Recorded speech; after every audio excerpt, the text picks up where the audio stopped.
Right now on News 4 Wake Up, recovering from the record rain. We're taking a look at the water still flowing across western New York after yesterday's drenching downpours. We will show you which areas got soaked the most, plus the amazing pictures you sent us. Also, we'll take a look at the water levels along the creeks. We're live with team weather coverage to get you ready for the weekend. And we're not out of the woods with the rainfall across the area again today. I'll be checking it out coming up straight ahead of my Ford forecast. News 4 Wake Up continues right now. Live in high definition. This is Western New York's news leader. Now, News 4's Wake Up.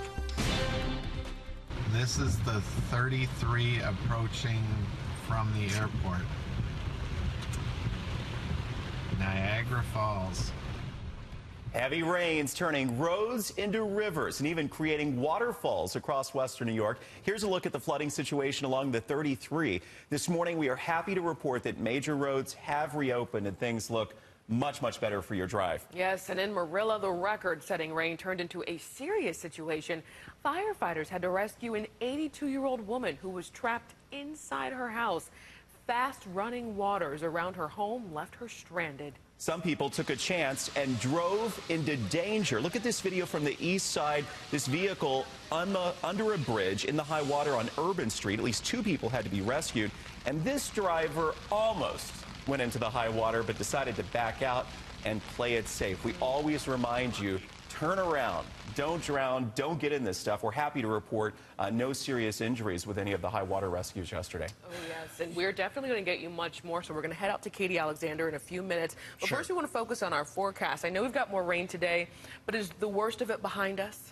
I would say so, you know, but there still could be some trouble spots today. At least some ponding of water in places because some additional rain showers and storms are going to start to set up across the area, north and south of the city. They're going to be a little bit more localized today than that broad brush of rain, the deluge that came across the area yesterday morning. Well, at least on the Elmwood Avenue overpass here over the Scajaquada, we do not have waterfalls off the bridge this morning as we begin this Friday morning. That's a good thing. In fact, the roads have really dried up, so you get a dry morning commute out there.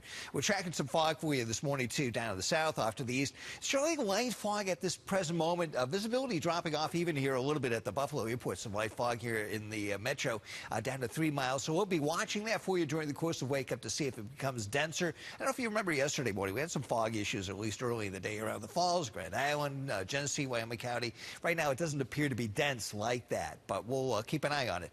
Here's satellite and radar. A little bit of shower activity approaching McKean County down here, but at least western New York is dry. Up around the Golden Crescent, up into the GTA right now, looking pretty good across southern Ontario as well.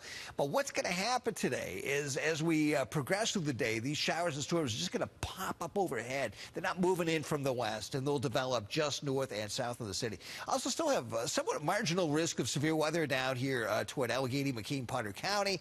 That is not a huge risk, but I can't rule out maybe some thunderstorms producing some stronger winds down there and perhaps maybe even some hail. Temperatures all across the metro right now, upper 60s to low 70s. Everybody in the same range. Cheektowaga, good morning to you. 72 degrees, some low 70s here in the South Towns. Eden down in Court Country, 72. And even regionally, that's pretty much the same deal. 65, the cool spot off to the east in Genesee County and Batavia. The dew point temperature still up there, still is Floridian out there with this reading of 72 by the lakeshore at Dunkirk. It definitely is very muggy. We're going to try to take care of that a little bit over the weekend. It's going to feel a bit more comfortable. So today we're heading up to 77, scattered showers and storms breaking out kind of along Tonawanda Creek as we get into the midday in the afternoon, and also just to the south and east of the city. And both areas will sink a little bit further to the south and southeast by later in the afternoon. That's why I'm kind of thinking that stuff near Tonawanda Creek could get a little further southward in the Buffalo North Towns by later in the afternoon. In between, some sunshine actually breaking out, and the breeze picks up off the eastern end of the lake. So here's your headlines on this Friday morning. Thunderstorms north and south of the city today. Some ponding of water can't be ruled out, and a very usable weekend ahead of us. We're going to be breaking it down for you here minutes away in the detailed forward forecast. Now we're going to head out to Katie Alexander, and she's monitoring the creek situation out in Lancaster at Coyote Creek. Hi, Katie. Hi, Mike. You know, just now we've seen the latest readings for this, and it is officially below action stage here. I believe the latest reading is 5.94 feet. Action stage is at 6 feet. Yesterday, this creek got closer to 11 feet, actually just above 11 feet. And you can see in the park what is left after all of that water came through here. Lots of debris swept into the park, still some puddles here. And there were some problems with some crowds here yesterday, people just getting too close to the water. Several local law enforcement agencies around Western New York had to send out alerts yesterday reminding people not to swim or kayak or wade in this. Remember, it only takes about 6 inches of flood water to be able to wipe you right off your feet and sweep you away. The 2 feet of water could float your car.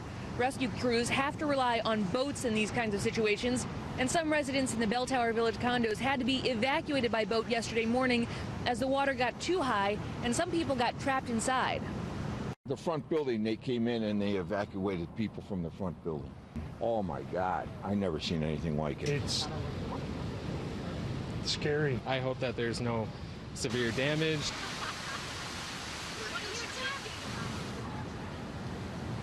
Now, we're told the last time the water was as high as it was yesterday was back in 1978.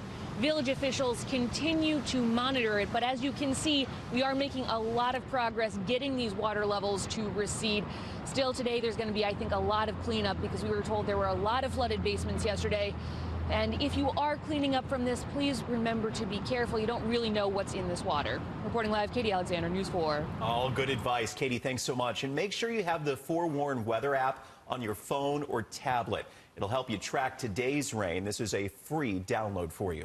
6:05, we turn